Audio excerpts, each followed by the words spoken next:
What is up, YouTube? Welcome back to the channel. Panda here, and today I bring you another video for Knighthood. Now, before we dive into this video, I just want to get you guys' opinion. I got some new lights. I want to know what you guys think. I think it looks better personally, but I want to know what you guys think, because you guys are the people watching the videos, so it makes sense that what you think is important.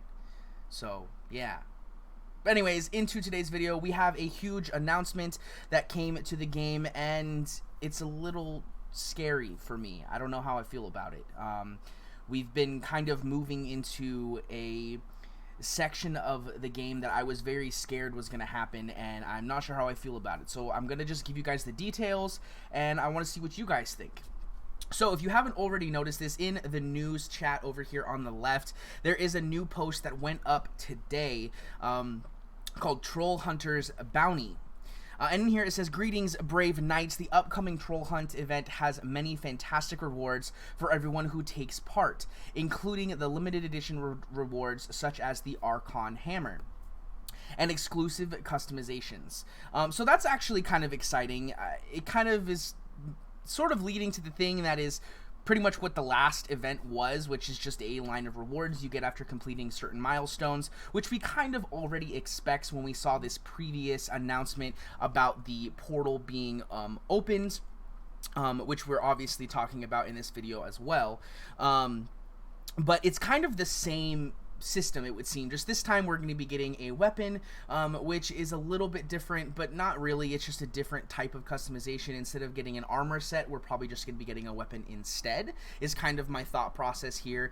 It may be included, like, just as well as, but we'll have to see, you know, what comes out once we get the patch notes, which of course we will do a patch rundown when that comes out as well.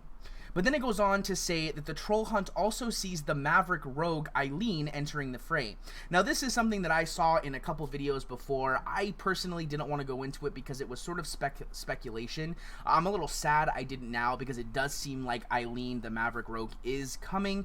To be honest, though, unless the kit for Eileen is phenomenal and the numbers are amazing, I don't really think this is very special. I think it'll be a good unit to use for the event itself, because of course we had Garen in the last event, who was pretty much required to do the high-end portals, which means that I would assume that Eileen will probably have a similar nature. However, rogues just are not amazing. They're not very good. At the state of the game that we're at least. So unless this is a unit that gives us bonuses to other rogues, or has, you know, some very, very good abilities when max starred or something like that, I don't know how I feel about a rogue. Well, we'll have to see, of course, when the actual kit is fully revealed. I know there has been some sort of things that have been, you know, dropped sort of as leaks of sorts, right? But we'll have to see, of course, when that comes out. Now, this next part is the part that is a little scary to me. The event also sees the introduction of the Premium Pass, which allows you to earn even more rewards, including the legendary Durkar Warhammer. Now, this is something that I kind of expected the game to bring at some point, because it's a very good pay model for most companies, where you spend $5 to $10 on a pass that, as you complete, you get additional rewards. Now, most of the time the pass has a free-to-play function where you get a certain percentage of rewards for free just for completing the pass, and you pay the $5 to $10 to get those bonus rewards that you wouldn't normally be able to receive. This is something that is not very scary to me to begin with. However, when you pair it with many of the functions that are also being introduced in this next patch, as well as potentially in the future, that combination is what scares me a little bit. So as we spoke about in the previous, we have the bounty board that's coming out, and this is something that originally I was excited for. However, after speaking with a couple different people, including Muffin Mouth, it's leading me towards a little bit of a worse connotation in regards to it, and that is because the last couple times they've brought in a new feature, or they've made good updates, it has been a way to secretly nerf. They've given maybe slightly better rewards, but they've lessened the amount of times you can receive those rewards. Like, for example, the shrine used to be unlimited. You could do the shrine as many times as you wanted, And when they made the change to having it be 5 per day, they said, well, the rewards will be better. And in all honesty, they haven't gotten any better, of course, from the information that I received. So this is a little scary to me, thinking that they are potentially removing roaming monster rewards in total and only having the bounty board, which will give us supposedly better rewards, but will be limited to a daily and or weekly cap, which is a little bit scary for me. Then on top of that, you have strike oppose. And don't get me wrong, I am super excited for this function. I think it's an amazing thing to add. But there's so many other things to the game that need to be fixed, added, or, you know, just new content in general that needs to be coming, that the fact that they worked on this camera option is not exactly an exciting thing for me. And that is because we have things like the reroll function for charms, which is desperately needed. I myself finally crafted my first unique item, and I don't know, it's not something that I was excited for. I was super excited for it, and then I got it and I just felt let down because of how, you know, bad it was. And then I proceeded to do the hunts to unlock the helmet, the scorched helmet, and I got 4 terrible rolls. And it's just one of those things where you should be excited to get a new unique. You should be excited to be able to, you know, get one. And RNG is a thing in every game, and I understand that, and I'm okay with it, but there should be some kind of function that allows you to feel excited. Either give us more chances to craft uniques, give us better drops, so that we have a higher % chance to be able to craft the uniques that we want, so that even if we get a bad roll, oh, well, in another couple days I'll be able to craft another one, and eventually I'll be able to get the roll that I want. So the fact that they worked on this is just not something that excites me, because of the fact that there's other things that are more important, in my opinion. Then we have this right here, Immortality Beckons, which we talked about in the last video as well. And this is literally, I've decided it's just a pay-to-win leaderboard. You cannot get to the top of this leaderboard free to play. It's impossible. And so only people who spend money are going to be rewarded with this chance to be immortalized as an event champion.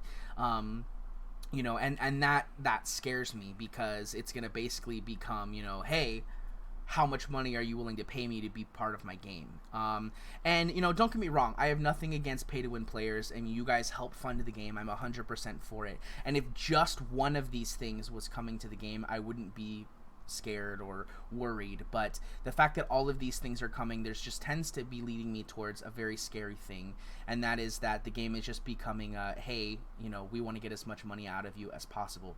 Recently there was a video released by another content creator that was about 7-8 minutes long, and it was a sponsored video, and the video was sponsored by Google. It wasn't sponsored by Madoki or King, which is, you know, that's slightly a positive. But, you know, that video got almost 120,000 views within the first, you know, couple hours of it being out, which is going to bring a lot of newbies to the game, which is fantastic, because hopefully that leads to growth on the channel, growth of the community, which is 100% okay.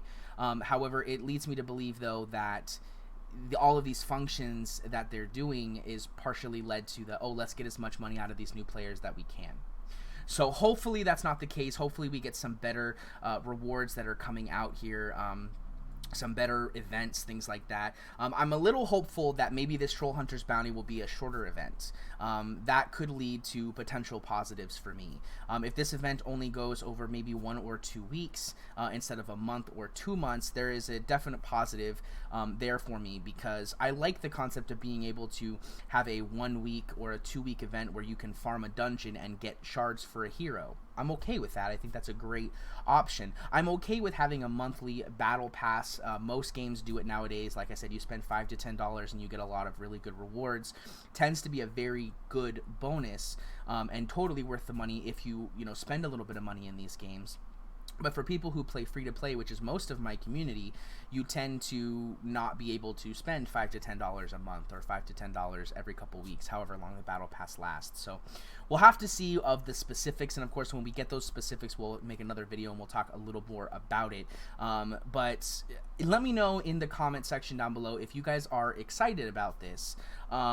I am excited that we're getting another event. I am excited that we're getting another hero. I'm excited that the rewards include a weapon this time. What I'm not excited about is the specifics of how everything is working out and the new pay model that they're moving towards. To be honest, the rewards we've had in the past have been, or sorry, the bundles we've had in the past with the purchases, minus the first two gem bundles, were not that great. You know, buy a full set of purple gear for, you know, 50-60 bucks. Not a good offer. Maybe this battle pass will be something that's a little more beneficial for people who are, you know, a little bit of a dolphin or things like that. We'll have to see. But guys, like I said, let me know in the description down below if you guys think this is a good option, if you guys are excited about any of these things that are coming. And also, if you like this video, please make sure to hit that subscribe button as well as the bell notification to the right of it so you can be notified when my content goes live. If you like this video as well, please make sure to hit the like button. If you didn't, that's okay. There's a button for you too. It's called the dislike button, and I understand. I hope you guys enjoyed it. I'll see you guys in the next one, and please enjoy the end screen.